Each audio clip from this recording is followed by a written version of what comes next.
Hello everybody, and welcome to the LJLOU, bringing you the English coverage of the LJL 2021 Spring Split Playoffs, featuring the Juggernaut match of Detonation FocusMe facing off against Rascal Jester. I'll be your host and color caster, Alex, otherwise known as Lexi by Marswell on the internet. I'm joined by maybe one of the most handsome play-by-play casters in the industry, if I may be a little bit controversial, Samuel Initialize Have. Good sir, welcome to the stream. Yeah, it's great to be here. I am Samuel Initialize Hapkin. I am a play-by-play guest. I am really glad to be here. I am very excited to be seeing our first versus second seed from the regular season after a couple of weeks in the cold. This could be really special, this matchup. I'm really excited for it.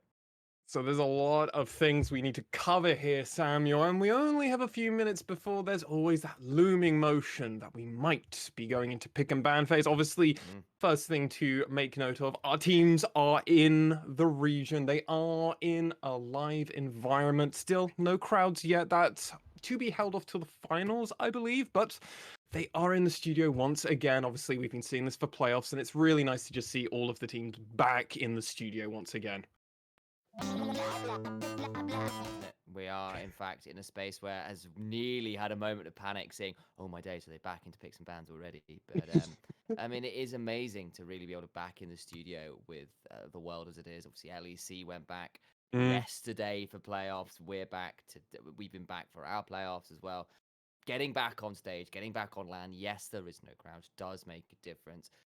Could potentially affect some of these players as well. Obviously, DFM have a roster of veterans. You know, every single one of these players has been playing for at least 2-3 years. I forget how long Aria. I think it must be 3 because he was This is Luna his before he third, was yeah. Aria, so this will be his third year. Yeah. So like, he's the youngest player, and he's what you probably call a journeyman at this point. Everyone else is a veteran. So Yeah. That is a kind of wild comparison to make between these two teams. Like, you wouldn't expect to be like, oh yeah, Arya, they're the newest member in this whole thing. Well, not fully true, as let's go to the top lane for our first first matchup comparison. And we have maybe one of the most divisive top laners when he entered the region all the way back in, I believe, 2016 is when Ebby made his debut, versus a young 17-year-old talent from Scouting Grounds. Kanatu has really kind of blown up the scene, coming out of seemingly nowhere out of Scouting Grounds, had amazing opportunities, which, if some special moments happen, I have got them to link back to the Scouting Grounds finals to, well, potentially setting up for his finals debut, but he's got to get through Detonation FocusMe and specifically Ebby. Initialize, this was never a matchup we thought was going to become a big deal, but Kanatu has been showing he can rival everybody else, but Ebby is still probably king of the top lane. Stats-wise, that's certainly true. He's been putting up some silly stats. We've had the conversations about him before, around about how he just says, "Screw me getting CS, but you're getting even less," and showing his CS to certain differences at that point. Most DPM of any top laner in the league. He's up there like top 4 DPMs in general in the league from top lane. Like, this guy has been on an absolute tear. It's real silly. I mean, on the other side, Kanatu is a rookie who's had a bit of a rough early start, was struggling to play weak side, getting punished for being a rookie, and kind of has really come into his own. Some of his Aatrox games, particularly when he's had the chance to get into a backline and carry, have been really special. His weak side play super improved. He is with a team that has helped him grow, because again, Rascal Jester is full of a lot of veterans. They are. Plus the rookie Youngblood in topside, but this is a guy who has already beaten Ebby in the top lane of the regular season. Yes, it's only the one game, but this is a guy who's confident enough to say, yeah, pick me something to Ebby's nah, I'll crush it. Like, that's some confidence, man. That is, and that says a lot right about this player. He came out of Scouting Grounds. He wasn't the all-star pick out of a lot of those teams. There was a few other names in the Scouting Grounds that maybe were rivaling for the top lane, which is something that is really exciting to see, because this is Kanadi. This was actually one of the younger members from Scouting Grounds, and they're making a big splash. Potentially, Japanese talent pool is far deeper than we first thought. It just hasn't been pulled from as much as we'd like, and this is a new talent. This is an opportunity for a new player, and I think this isn't going to be the end of Konatu's debut here. Obviously, the last rookie we saw that really made a splash here in the LJL was Archer way back when, and they went to Worlds. So will we see a repeat all this early on? I'm a little hesitant to be a yes for that one because Yeah. Detonation FocusMe look incredibly scary, and let's go down to the jungle to really talk about why it's so scary. Welcome to the jungle. It's really not fun and games here. Oh. Steel and Hachimecha have had a really good season, honestly. Both of these guys had a bit of a resurgence. Some of the stats probably don't flatter Hachimecha as much, but even so, he's really passed the eye test for us. Partly because what he's been doing in game on things like Skarnet is like, yes, I will go down 100 CS because I'm not into a Nudia or whatever, but I'm still going to be way more useful than you. And his ability to flex out between so many different picks has been really, really strong. He's gone everywhere from Skarner to Kane and made them work, which is always quite scary to watch. Hachimecha has always been a really good pathing jungler. Like his early paths in particular have always been so strong, just in terms of what he's doing that first 5-10 minutes of the game.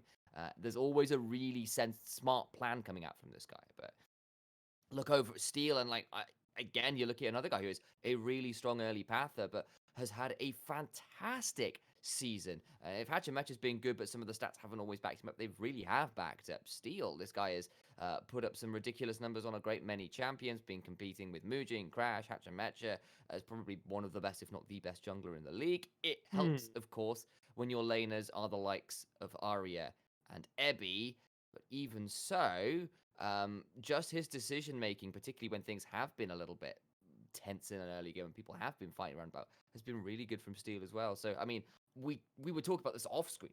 I know, like saying, Yeah. well, what would be our featured matchup for this game, because it is such a big deal, and there's so many places we could go. And one of the names that did come up, one of the roles that did come up, was jungle. We didn't decide to go towards it, but there's a good reason we're emphasizing how good these two players have been. Yeah, I mean, versus their first ever matchup. So way back in week one, where we had the expectations that Rascal Jesters were actually going to be maybe a sixth place team. They'd make it into playoffs, definitely. But there's going to be a bit of touch and go. We've been overwhelmingly incorrect with our assumptions and our power rankings. I think they're one of the few teams we got really, really wrong, but there was this crazy wide spectrum because there were a lot of new parts coming into this team. And some of the stats that Steel got when he's been so dominant. Almost all of his personal bests come from that first ever matchup versus Rascal Jester. And let me give you some of them. KDA 709, DPM 661 versus the Jesters in that first showing. He had a CSD of plus 24 over Hachimecha, with a CSM of 7.3 and a vision score per minute of 2.7. That's a VSPN. That is a vision score per minute. He is clearing or placing down wards and people are pathing over it so often. He has perfect information just through himself. This was all the way back in that first matchup. And Initialize, we need to go to the mid lane to talk about one of the differences in the second time that these two teams met each other. And that is Arya or Syros for Detonation FocusMe versus, well, a player I don't think any of us were expecting to see from the Jesters here. And, well, that's recap.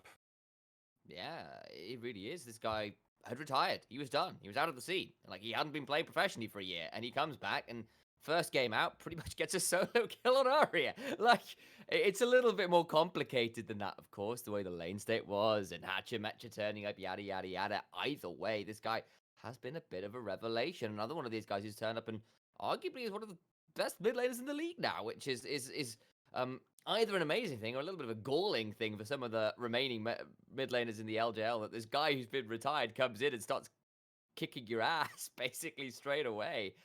He has been really, really good, and again, seems to have not missed a beat. Very flexible. His Zoe in particular has really impressed me, but he's played most stuff and looked pretty damn good on it.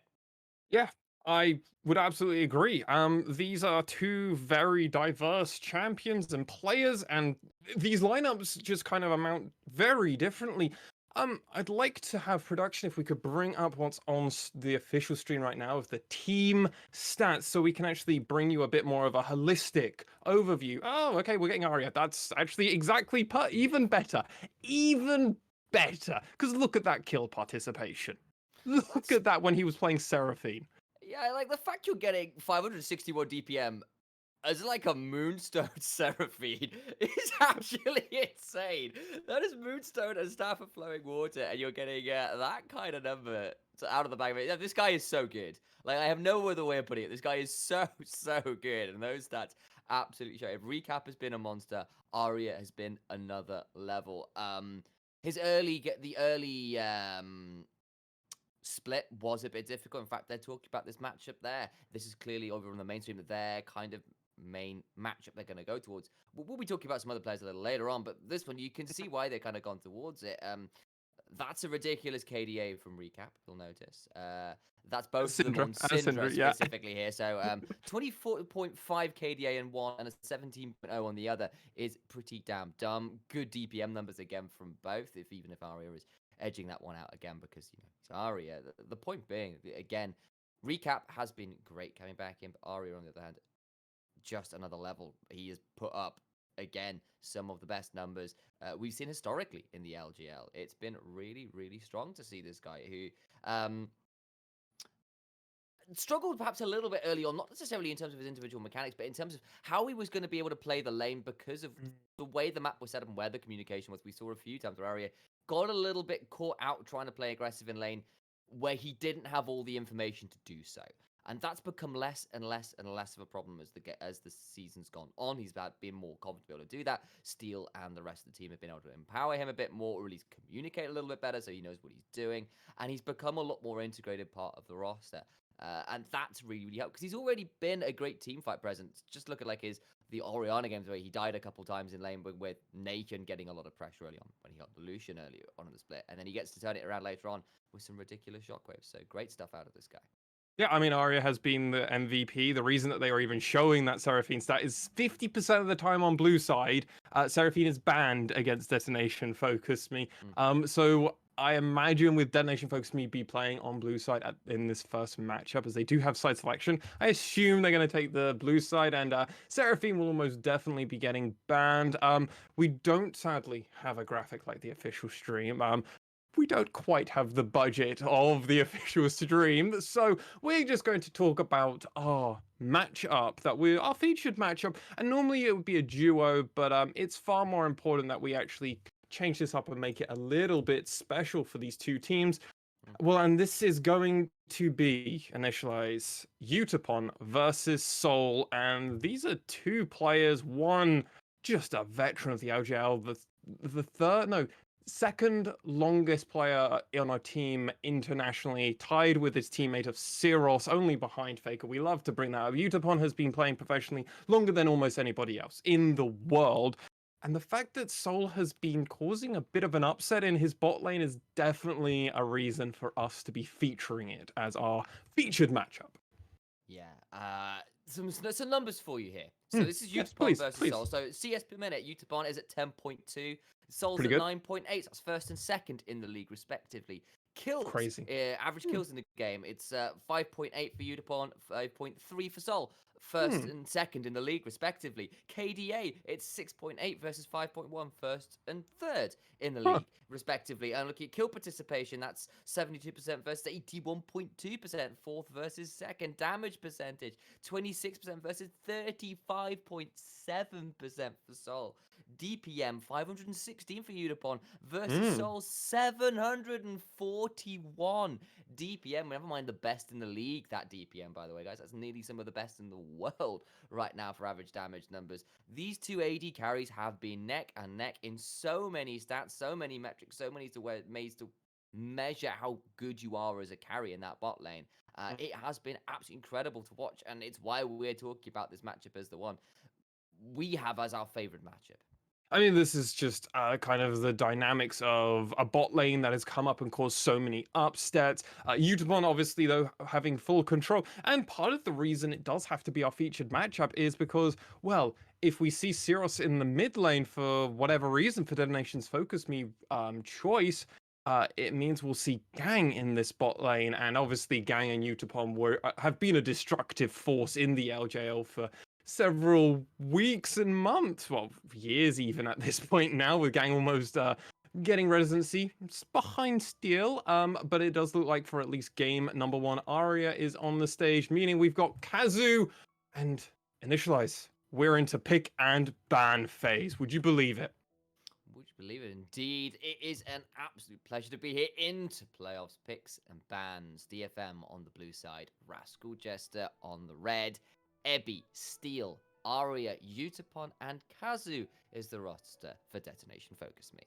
And for Rascal Jester, it's Kanatu in the top lane, Hachimetra in the jungle, Recap in the mid lane, and Soul and Secret as their bot lane. Lilia and... Oh, interesting. Lilia and Tristana banned from Rascal Jester, and DFM decided to go for the Seraphine ban. What? That's surprising. That is interesting. It means they don't want to go for it first pick, I suppose, is the big deal. Whereas the other side, Rascal Jester's getting rid of that Twisted Fate, and of course the Tristana as well. It's a flexible pick as Tristana, but Utapon in particular has done horrible things to people when he's got a hold of that Tristana. Even if he doesn't have Gang to back him up on the rail. But it does leave open the Hecarim for a first pick. It has been, rather, so strong over the last patch or so, but with this Chem Tank build, it has become serious first pick potential. The reason for my slight chuckling to myself is the moment I was left open, it looked like Coach Yang in the background, who's assisting DFM. They went kind of like a fist bump, like, yes, we got Hecarim. I can't believe it. We don't care what they get. Just a fun thing to see. Obviously, Rel now locked in for the Rascal Jesters, so I imagine they're going to be probably trying to match the jungler here, and Rascal Jesters have to make that pick. Skarner is open, but they're actually just going to get their complete bot lane now, prevent Detonation FocusMe from taking away and going for the Kai'Sa. I mean, Rel Kai'Sa, great bot lane, though this does leave up Thresh Aphelios for Detonation FocusMe, and that's a pretty good way to set up for Hecarim. It could be Thresh Jinx as well as the other thing, of course. Some of the stats around Jinx, I mean, have you seen, like, I was talking to people around, like, Deft's win rate on Jinx, I believe. No, forget it. It's so dumb. Gragas Ezreal. All right, well, when we talk about Jinx another time, it's not going to come out this time, as you mentioned. Gragas, likely towards Ebby, but it is a, well, I suppose a three-way flex. Could go towards Steel, who's a historically great Gragas player. Could go towards Kazu in the bot lane, who I believe has played it into Rel a number of times. Don't need a Ezreal shield well. if your Gragas prevents half of Rel's kit. Well, not really half, but a tiny bit. And what a surprise to see the response of Udyr into the Hecarim as well. We've seen these two played against each other quite a lot this season. It won't be the Skarner, of course, which of course has been another go-to into that champion. And now we're into the second phase of bans. Potentially bot lanes and junglers locked in, but of course Gragas still a little bit of a question mark for DFM. And Rascal Jester is banning away Nocturne, which has become a solo lane threat over the last few weeks. It has, and I mean, Zilean getting banned, it actually is a ban against Detonation FocusMe, because we saw that Zilean come out versus Syros, and it caused them as minor problems, and Aria is just like, I don't want to have to deal with that. That just makes team fights really awkward, more difficult. You have to be far more strategic. You have to peel, not try and kill somebody off, and then kill them off slightly later. Instead, we're going to be getting the Camille ban for Rascal Jester here, and I have to imagine we'll probably see another solo lane ban here, as that makes no reason for them to do anything. What's a good pick here for the side of Rascal Jester? I guess something like a Jace, maybe a ban here? I suppose, with those two bans. Well, Nocturne and Camille. Already banned by DFM. Oh, sorry, so it is. You're right. First round. That's a fair amount of top lane focus is what that is. Ladies and gentlemen, it's first game of the day for us. Like, forgive us. I was thinking, like, those bans feel really good to count it out. Like, oh, well, no, it's not even on the table. Never mind. What they'll go towards instead as a secret is the Syndra, rather, for Recap, who, as we saw earlier on, has got some very good numbers on the champion. Arya debating picking Zoe into it, of course, but there are ways and means to play into the Zoe as Syndra, because, of course, you can just scatter the week to where she's portal jumping back. But even if it is a bit of a longer distance than you would like, either way, Arya still feels confident to lock it in. He is a notoriously good Zoe player. And we've got ourselves one final pick, either toward top lane or, of course, bot lane in that support role to lock in for Detonation FocusMe. Absolutely. With this Gragas being picked and flexed, it really gives them the option. It's the reason that Rascal Jester didn't go for that, because you're just not going to see Gragas mid anymore. This isn't season 3 where that was the common thing to do. So even though it has been seen occasionally on the Rift, I do believe we do see that Renekton. Now, because Renekton is a weird thing, this is still technically they can be flexing it around, because Arya could be playing this and you could do something with the Zoe. Nah, you can't do that. That would be No, awkward. I'm stretching for it. I want to that's believe. likely Renekton top unless there's some real bizarreness going on. I suppose you could have, like, I don't know. Oh.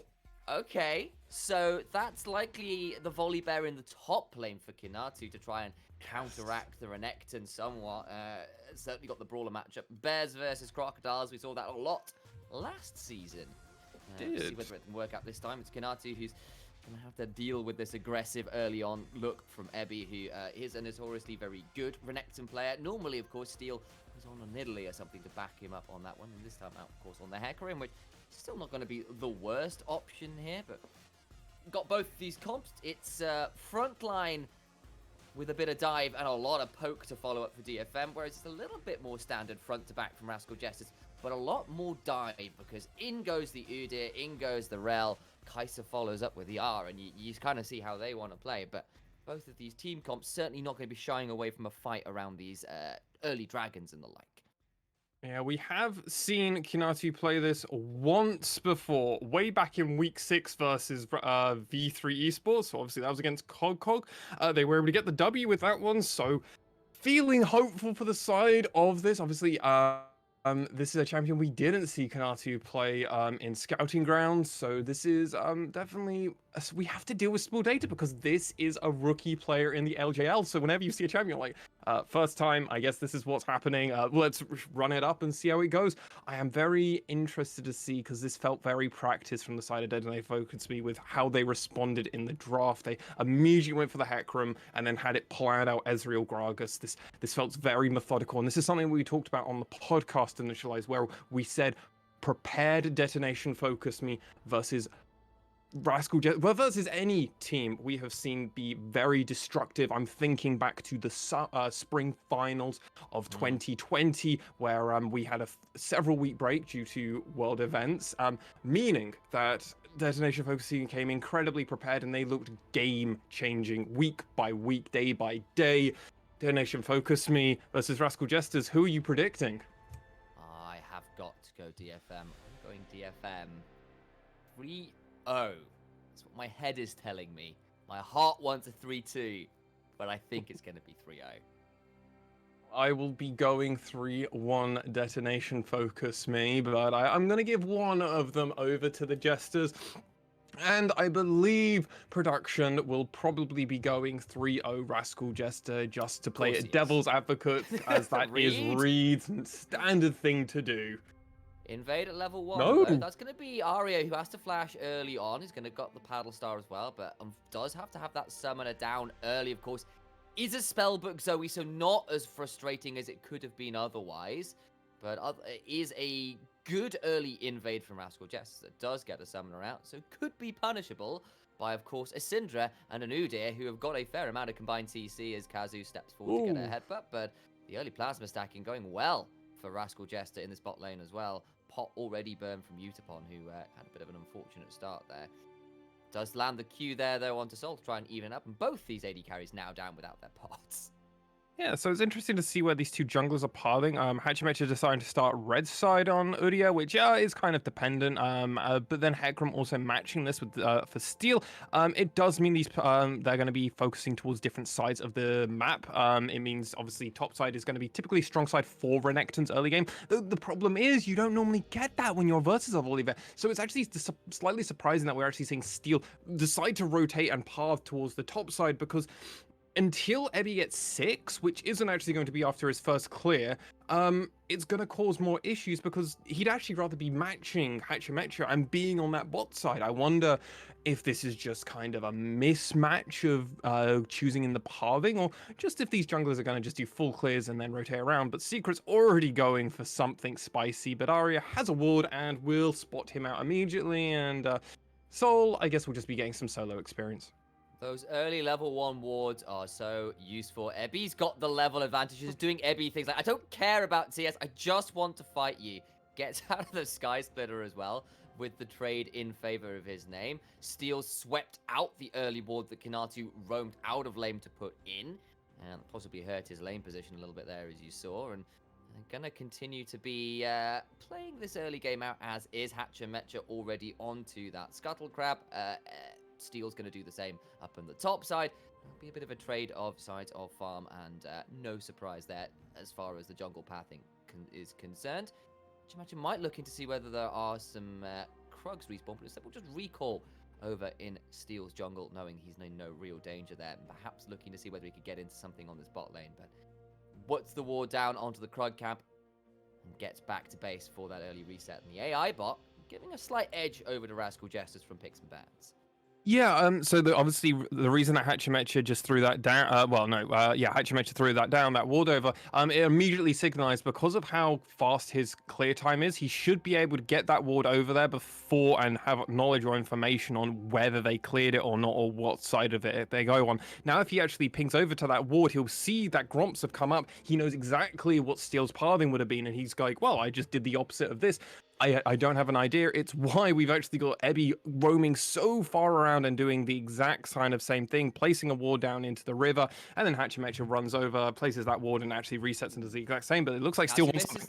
Kazu missed the body slam, but in goes Steel anyway, looking to get onto the back of Soul, shoves him back, looking to get more auto, forces the flash as well. Utapon still stepping forward with the auto attacks, but it'll be heal and exhaust down for DFM, but all summoners, in fact, down from Rascal Jesters. They knew exactly where Hachimecha was and went for the engage, knowing he was not around to assist. Still, no casualties yet as it is. Steel is going to see that ward there and clear it out, but he was probably aware that one of the almost cancelled the back there that would have given vision on to Soul, which would have made their life more awkward. Well, actually, it was onto Utapon. It would have made Kazu's life a little bit more awkward because he would have had to hang around and maybe even die for the sins of getting spotted on that. But as it stands currently, Soul and Secret don't get anything. They're going to reset, push out this wave, and probably match the situation. They do have to give some protection over to Hachimecha, unless Arya tries to go for some crazy steal. They don't really have the ability to do this. I think they've just leashed it, because Arya's going to be back. Utapon is here as well. They tried to punish the resets from Rascal Jesters and weren't quick enough to the punch with the way the pathing was, and that's just an easy leash for DFM. Take out of that bot lane, and actually going to see what they can. Kazu get interrupt there, won't quite be able to do it. Steel gets the early dragon, moves back out onto the map. He's going to try and clear out this control ward as well. Arya continuing to be a nuisance on this Zoe. Down a little bit of CS right now, but has got a wave or so to pick up as well. And with some roams and stuff the like, it's nothing much to write home about. As, yeah, it's a slight early advantage with that Drake to DFM, but otherwise very even early game. Yeah, absolutely. I mean, we're just seeing the laning matchups kind of play out. Zoe versus Syndra is control mage versus control mage. So we don't get much action down here. Obviously, the bot lane has been incredibly even, and Secret is just going to try and clear a war out. But whether Kazu allows him is going to be part of this issue, as he's really trying to prevent him, and he actually does. Oh wow, it's always interesting when supports are trying to fight over something as small as a ward, and then you just see an AD carry like a minute later go auto dead. Yeah, well, exactly like that. It's particularly poor old kid like Rel, who just attacks with the slowest attack speed in the game. Yeah. It's so slow. It's really sad to watch Rel's try and clear out control wards. And as you saw there, Kazu just got to auto him, and it's like, okay, I actually can't sit here and clear this out before I get to crash down over the wall because it's costing me too much of my health bar. Steel has hit level 6, by the way, ladies and gents, so keep your eyes on that one. Could end up being important because Onslaught of Shadows is a hell of an ability, and he's coming down bot lane where there are no summoners on Rascal Jester, so they need to be very, very afraid, and they might be too shoved up. Steel coming in behind, gets the devastating charge. Onslaught of Shadows over the back, the fear forwards, forces first blood, and Kazu picks it up on the Gragas. And hilariously, what I was laughing over earlier comes down to be a bit of an unfortunate situation for the side of Rascal Jesters. Not being able to clear that vision meant that any opportunity that Rascal Jesters had to try and push out this wave, to get it out of turret range, to actually set up for a freeze or even a slow push, actually was their full here. And the moment that they stepped a bit too far forward, Secret, literally the moment he did that, Steel was there to punish, and Soul is down for first blood.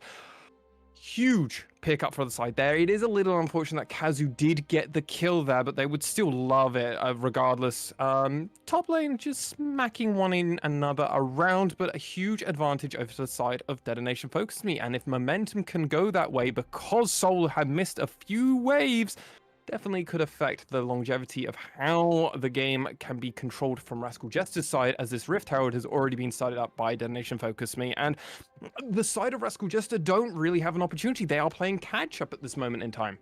Hachimatch is going to come walking in with Secret. Remember, Steel doesn't have the Onslaught of Shadows right now, so that's a big ticket ultimate down, and they might have to pull away from this Herald.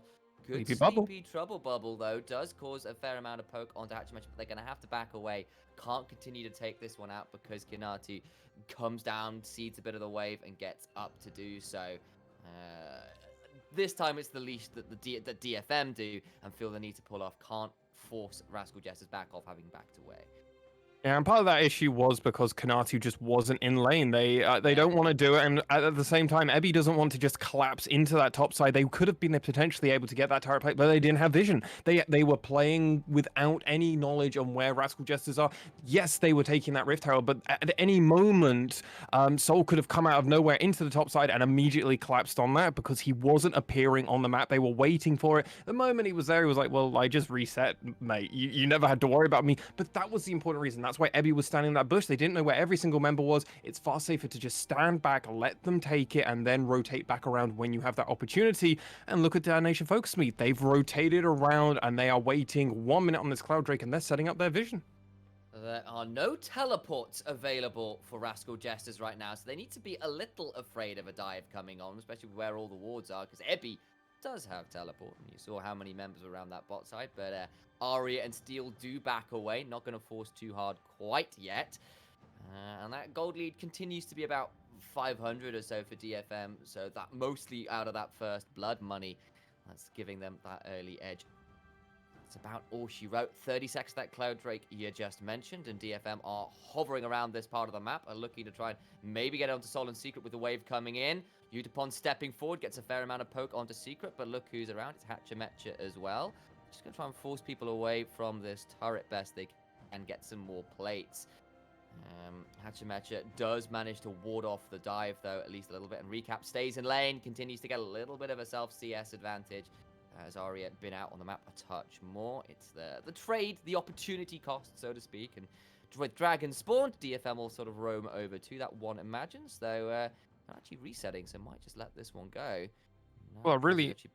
Sorry, buddy, continue. Well, a really important part of what happened there is, that Rift Herald that Rascal Jester were able to take, the reason that they couldn't actually go for that dive, they didn't have the Rift Herald. The problem is, at this moment in time, Rascal Jester are playing without vision. Oh, tries to flash, gets interrupted out of the crash towers while the Magnet Storm is there. It's not going to matter. The Attract Repel buys time, but it's not enough. The Onslaught of Shadows as well, and Soul's in trouble. Killer Instinct buys space, but he gets flashed on it, a double for Utapon. Hachimatcha flashes in for a bear. Slap, he just doesn't have the damage. And that's Two more kills to DFM. And that's a huge opportunity now for DetonatioN FocusMe to immediately rotate around and get this dragon. They can just force out the members. What's even more interesting is actually they're just resetting immediately. They're going to just start slapping around, and 2 of these kills going on to Utapon, one of our highlighted players. But look at this. They had no idea where Steel was. And the moment they did this, they're just the crash down getting cancelled. It's just so backbreaking. And look at Steel. He slaved the Onslaught of Shadows for so long. But the moment they did that, they're like, well, Kazu, you could just tank this turret up for 2 turret shots. Yes, Utapon did get bear slapped under the turret,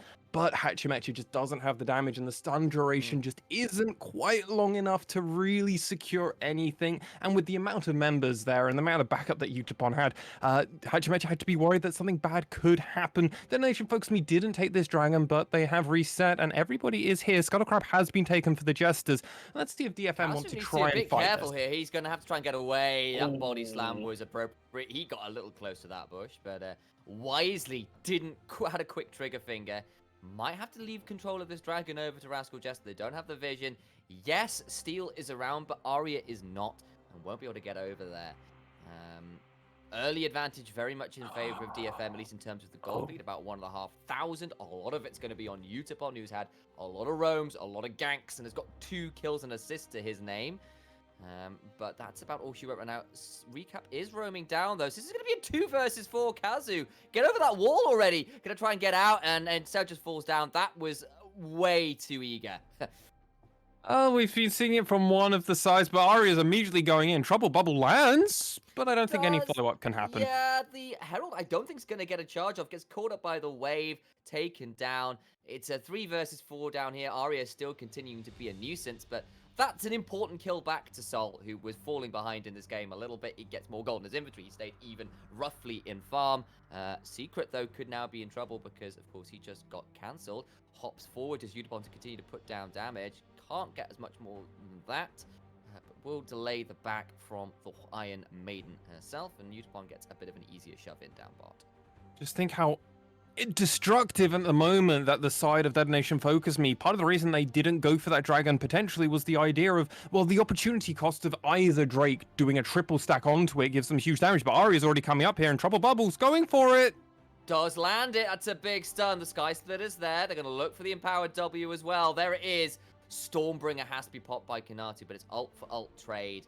Not much more has to be burned. Will force Kanatu potentially out of lane, though, or at least a low HP point. Got flash. Yeah, it's a support Gragas who's down 4 levels. He would be very eager to go in there. Imagine if he did. I'd be like... it would be such a Kazu play. It would be. But it doesn't go for it. Right now, everything, all the dust settles, plates have fallen, about 1,000 gold lead over the Detonation FocusMe.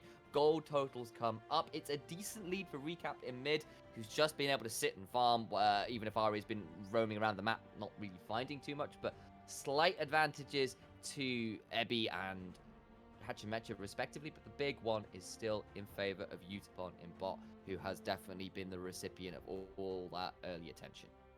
Yeah, we do see the slide breaker coming out, or stride breaker rather. Slide breaker? What's that? Was that like the discounted cousin of a stride breaker? You only just slightly slide forward instead of striding forward for coming out of Renekton. Obviously, one of these. The cha-cha slide version.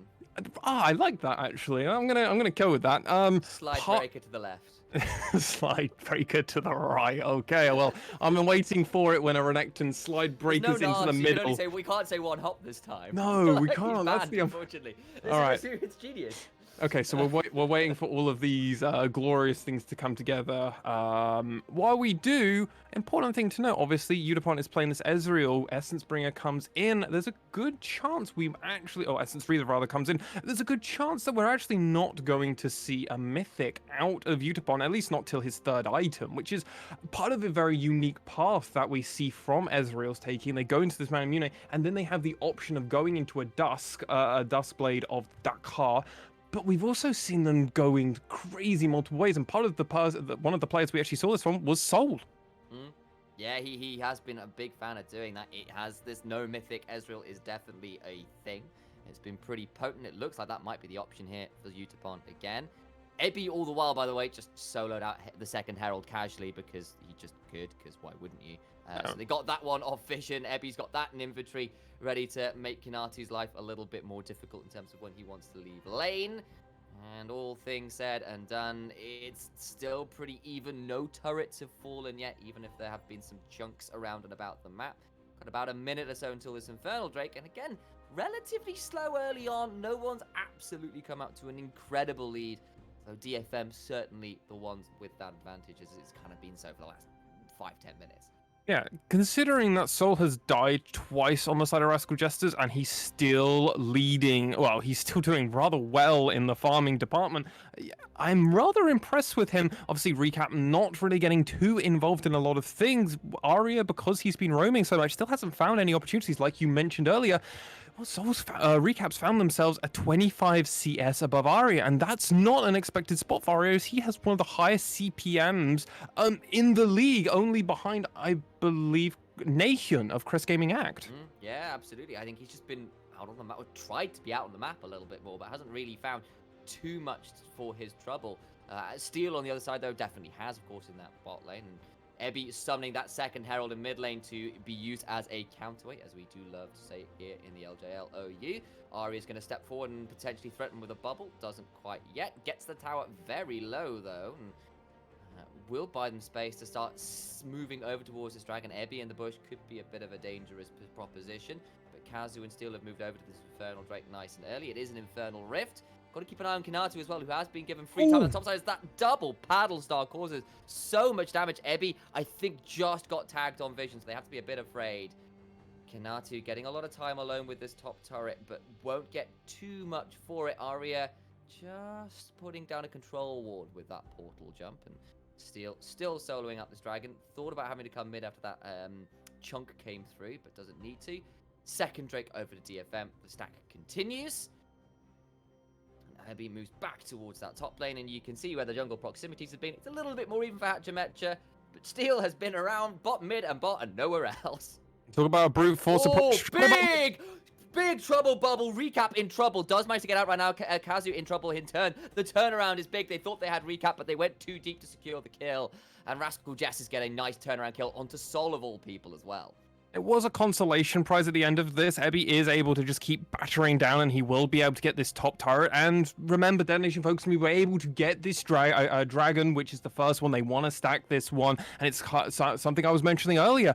Either team being able to triple stack one of these drakes, because it's either going to be Mountain or Infernal Drake, it's actually beneficial to get a triple stack as opposed to just getting a 2-stack, because these are two of the highest dragons when it comes to win percentage, outside of going some crazy ocean dragon, where you actually have a team that is very tanky and wants a longevity fight. Typically, because games are only going about 30 minutes, having a triple dragon setup is more beneficial in the short term. Maybe different in the long term with the Ocean Drake. Different slight story. As it stands, Detonation FocusMe did profit out of that. It's just a bit unfortunate for them. And as you mentioned, Soul getting that kill definitely helps subside some of the offset early game that Rascal Jesters was suffering from. It does, and they're going to feel a bit aggrieved to DFM not to get Recap there. I think Kazu had his ultimate available, just couldn't quite get that out in time before he got turned around on by some good attract repel stuff from Secret, causing him some woe in the mid lane. First turret does go the way, well, actually it's not first turret, because DFM have claimed 2 turrets while all that stuff was going on, so Rascal Jesters rather get a return turret on the map. Mid lane and top lane have fallen for DFM all the while, and the gold lead still sticks around that 1 to 1,500 gold lead, and no one's been able to breach it much further or even it up, but credit the Jesters for stymieing what could have been a bit of an early snowball, particularly in that bot side. Absolutely, but Ezreal is one of those champions that can't fully take over a game unless they get an absolute huge injection of gold in the early. They're not a Draven, they're not the oppressive early gamers.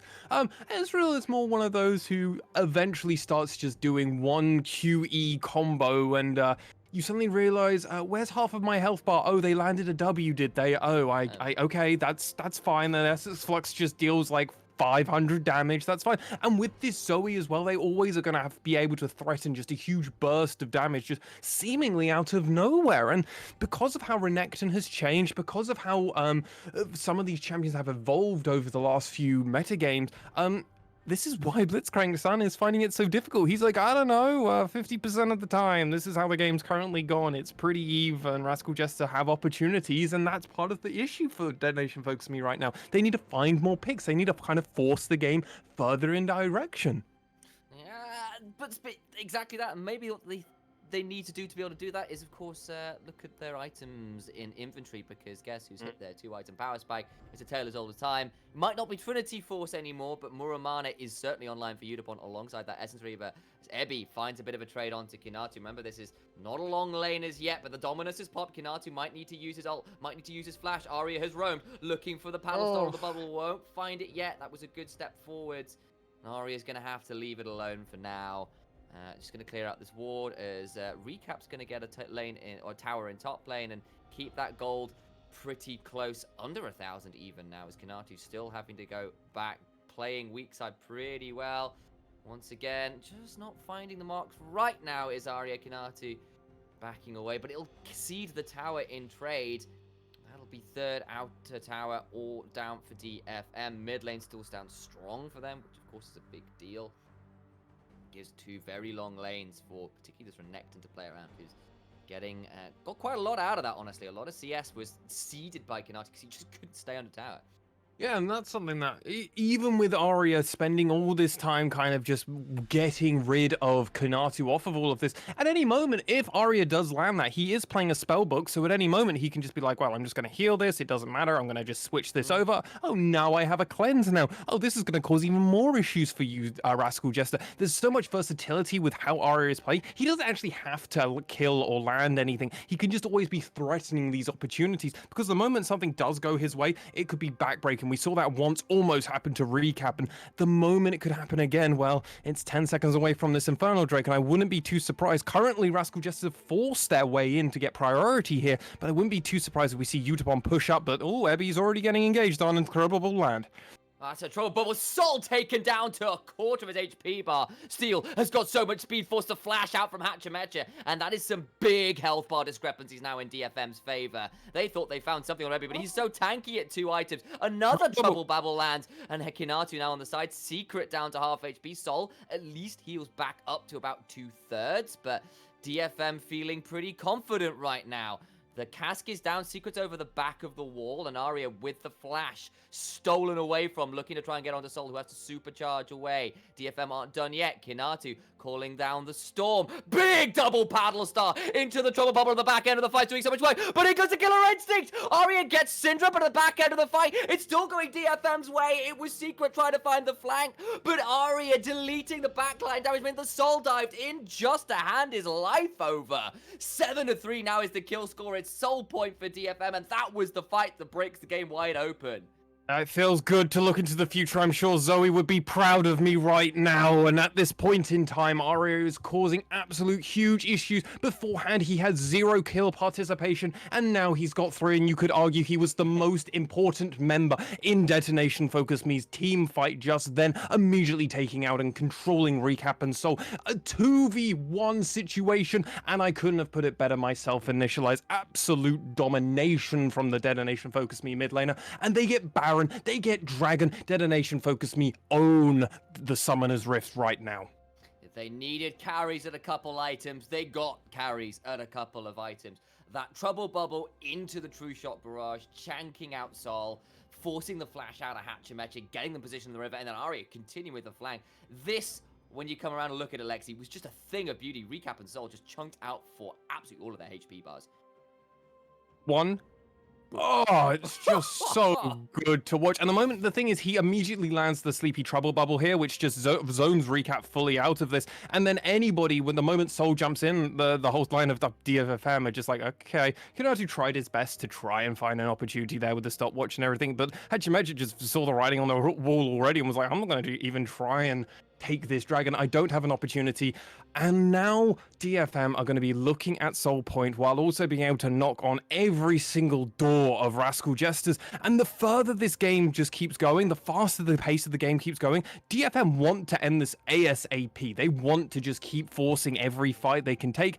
And because they have the oppressive lead at the moment, and it's going to be so hard for Rascal Jesters to catch up, because the moment that this Baron ends out, they have about a minute of reprieve to then try and get ready for this dragon fight, and they're still going to be gold down. There's going to be a lot of gold down. It's things like Ezreal probably aiming towards this. Oh my god, Secret taken very low as I was about to talk about items. True Shot Barrage flies wide, but that's going to be a back away from the turret with their support going very low. Sky Splitter comes out from Kinatu to try and buy space. Again, he's played a great weak side volley bet. He's stayed alive, only died the once. Cass comes through, but I believe had to be flashed away from there. Ebby in the mid lane, though, stepping forward. Level 16 on this Renekton, 2 levels up on his opponent. Arya as well, starting to be a real menace with 2 items and a stopwatch and inventory. Ebby still getting engaged on, but isn't going to take all that much damage, even in the 2v1. He's so tanky at this point. As Utapon and Steel thinking about trying to get towards the inhibitor best they can. The body slam forces Kinatu away. The paddle star afterwards chunking Kinatu out. And that's the threat of this DFM squad. Like, yes, you might not die, but you're going to be taken so damn low by Ezreal and Arya every time you try to step forwards. It's going to get really irritating. You've got to be so afraid then of stepping forward with your front line. Ebby goes in to get a big stun into the onslaught of shadows. 2 are dead. I think DFM might just be able to end it off this. Never mind anything else. Arya steps forward again. It's a double for the mid laner of Detonation FocusMe. They're going to get an inhibitor in mid. They've got Baron minions. They've got a wave in both top and mid, and this will surely be game for Detonation FocusMe. In the blink of an eye, they have got themselves a Game 1 victory. They'll just play with their food in the fountain instead. Why wouldn't you when you've got this much of a lead? Enjoy it, Detonation FocusMe. You won't have a chance for that Dragon Soul. That is nearly a 6k Baron power play, a way to put your foot on the throat of Rascal Jester, and from an even-ish game state to an absolutely blistering pace of an end. DFM come out with a convincing Game 1 victory. I will say that the Jesters did a pretty good job of at least competing. Oh, absolutely. The Jesters came out in force and kept this game very competitive. Honestly, it was all around that dragon fight that we saw, and that was that was 4-0, well, 4-1? 4-1 that happened in that exchange, and that was just enough to throw the momentum well and truly in Detonation FocusMe's favor. But with that said, Initialize, I definitely need a moment to come back to my senses, have a few thoughts about this game, and when we come back from this break, let's analyze everything, break it down, and get prepared for game number 2. Reed?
Hello, everybody. Welcome back to the desk here. Moss1, Initialize over. Yeah, no, I was right. No, this way. This way. Yeah, there we go. No, other way. Oh, What did it's It's in the morning. It's very early. So we've just witnessed Nation Focus Me take game number one in this Juggernaut match series. Obviously, this is in our road to the finals of the LJL. One of these two teams will be the winner here and will make their first seed into the finals, which will give them side selection depending on who comes to meet them. And Detonation Focus Me came out to a really strong first showing, though the Jesters won a complete pushover in this match. No, they definitely weren't. Like, it was very competitive for a long time. DFM got the early advantages, yes, but Rascal Jester did do a very good job about not letting it get beyond about 1.5 to 2,000 gold lead. They were pretty good about stalling out DFM trying to snowball, which is real credit to them, especially the likes of Sol, who went from 0-2 to 2-2 pretty well, honestly. So, that's good news for Rascal Jester's fan. It wasn't enough of this game, and DFM still proves too strong. One of the first points was actually that control lord we were actually joking over. It was something that we saw both Secret was trying to clear out, so Kazu was irritatingly preventing him from doing so, trying everything, and the moment that Rascal Jester slightly push up, feel like they might be able to take that control ward at any moment, Steel was there and first blood happened over to them, and it was just kind of an unfortunate situation for the Jesters, but Detonation Focus Me knowing their limits. Yeah, and I think it's when you start to see like the real, not even necessarily minutiae, but how far in advance a lot of these things are set up, and DFM playing around it just a little better than Rascal Jess were this game, because this actually started even earlier again, if you remember, because if you look back to, they had already blown flashes, all of the summoners, in fact, in the bot lane for the side of Jess. I think potentially Secret still had his Ignite, so 3 out of I think 4 you're hit right, that yeah. anyway. And what that had come off was basically saying, Renekton had shoved up early, Ebby had shoved up early, got a ward onto Krugs. Arya had done the same, put a ward over by Raptors.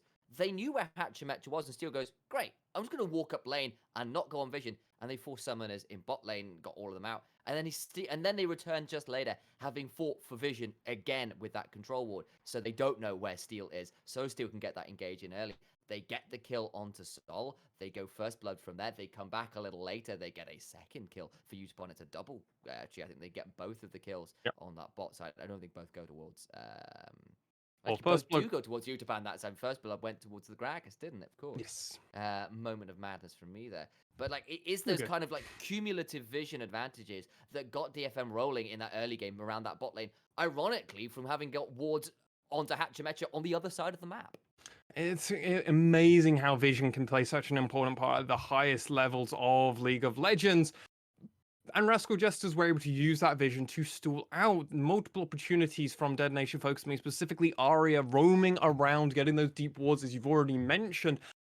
Tried to find multiple picks, but they just weren't able to get anything for such a long period of time. And Rascal Jesters prevented any form of siege engage. Yes, first turret went over to Detonation Focus Me, but Rascal Jesters were able to find a trade on the bot side, even if they had to lose mid and top and give over that second dragon. It felt like Rascal Jesters always were just one big team fight away from even coming into this game, from really keeping it even. And we even saw the Blitzcrank bot coming in and saying, hey, I don't know, at the moment this game's super close. Roller coaster. Bit of a roller coaster. Except, Initialize, do you remember how Drake number 4 went down?